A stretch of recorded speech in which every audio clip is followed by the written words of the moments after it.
Сәлем достар, біз сіздермен іште және сырттай сызылған төртбұрыш тақырыбына арналған есептер шығарудамыз.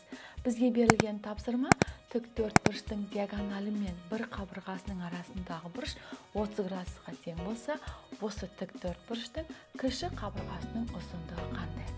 Олай болса, берілген суретте біз бірінші жағдайды қарастырайық. А, Б, С, Д деп белгілесек, осы жерде диагональ АС диагоналі мен бір қабырғасы, яғни мына қабырғасы арасындағы бұрыш 30 градус болса, онда кіші қабырға АВ-ның ұзындығын табуымыз керек. Яғни АС диагоналі мен ВС қабырғасының арасындағы бұрыш 30 градусқа тең. Табу керек кіші АВ қабырғасының ұзындығы. Ал екінші жағдайда осы бұрышымыз АВС деп белгілеген кезде АВСД бұрыш мынауда болуы мүмкін, альфа. Яғни осы бұрышымыз 30 градусқа тең болуы мүмкін. Яғни бұл жердегі АСД бұрышы 30 градусқа тең болса, бұл жерде кіші қабырға СД-ның ұзындығын табу керек. Енді бірінші жағдайды қарастырайық. Осы суреттердің қайсы дұрыс екенін анықтауымыз керек. Алдымен радиусы, яғни бұл жерде диагональдан қиылысу нүктесі шеңбердің центрі болып табылады. Ал радиусы R-ға тең.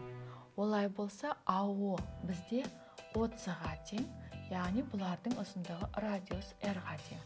Олай болса, бұл төртбұрыштың АС диагоналінің ұзындығы 2 радиусқа тең деген сөз. Енді бізге АВ кіші қабырғасын табу үшін мынандай теорема болатын.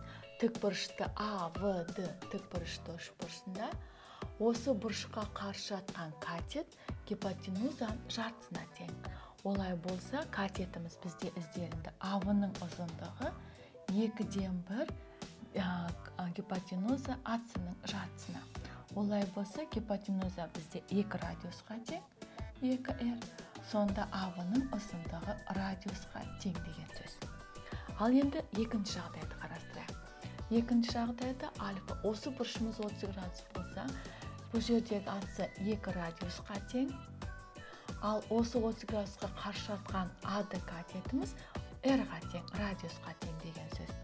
Сонда бұл жерде АС-ның ұзындығы 2 радиус, ал 30 градусқа қарсы жатқан АД ол 2-ден 1 АС-ға тең, яғни R-ға тең деген сөз.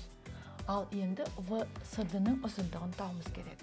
Яғни бұл бұрышымыз 90 градус, өйткені берілген тік төртбұрышымыз тік бұрышты төртбұрыш. Олай болса, АСД тік төртбұрышында Пифагор теоремасы арқылы СД-ның ұзындығын табамыз. СД-ның ұзындығын тапқан кезде ол бізде гипотенузаның квадраты АС-ның квадратынан азайтамыз АД-ның квадраты. АС-ның ұзындығы 2R квадраттаса 4R квадрат. Ал АД-ның ұзындығы R-ға тең, азайтамыз R квадраттан. Сонда бұл екі айырманы азайтатын болсақ, квадрат түбірасында 3R квадратқа тең. Ал түбірасты R-дан R шығады квадратынан, түбірасты 3. Яғни СД-ның ұзындығы түбірасты 3R-ға. Енді есептің шартында бізге табу керек тік төртбұрыштың ең кіші қабырғасын. Қай сурет дұрыс салынғанын табуымыз керек. Ол үшін біз кіші қабырғалардың ұзындықтарын салыстырайық. Бірінші суретте ең кіші қабырға АВ деп алдық. АВ-ның ұзындығы бізге R-ға тең. Ал екінші суретте кіші қабырға СД деп алдық. СД-ның ұзындығы түбірасты 3R. Яғни түбірасты 3 көбейтілген радиус. Яғни бұл жағдайда квадрат түбірасында 3R-іміз АД қабырғасынан үлкен.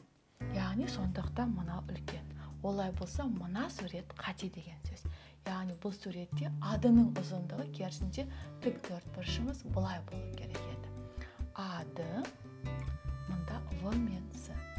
Сонда мына бұрыш болған кезде, мына бұрыш 30 градус болғанда ғана мына қабырға R-ге тең. Сонда АД-ның ұзындығы мен СД-ның ұзындығын салған кезде АД-ның ұзындығы кіші болу керек. Олай болса, дұрыс сурет салынған бірінші жағдай. Осындай есептерге мұқият болыңыздар. яғни сурет бойынша табылған мәнді салыстыруымыз қажет. Бірінші жағдайда кіші қабырға CD-ның ұзындығы R-ға тең болады. Ал екінші жағдайда бізде CD сурет бойынша кіші болғанмен, ал дәл мәнінде AD-ның ұзындығы R-ға тең, яғни AD-ның ұзындығы кішірек болу керек. Осыны ескерген жөн. Біз сіздермен іште және сырттай сызылған төртбұрыш тақырыбын қарастырдық. Келесі кездескенше сау болыңыздар.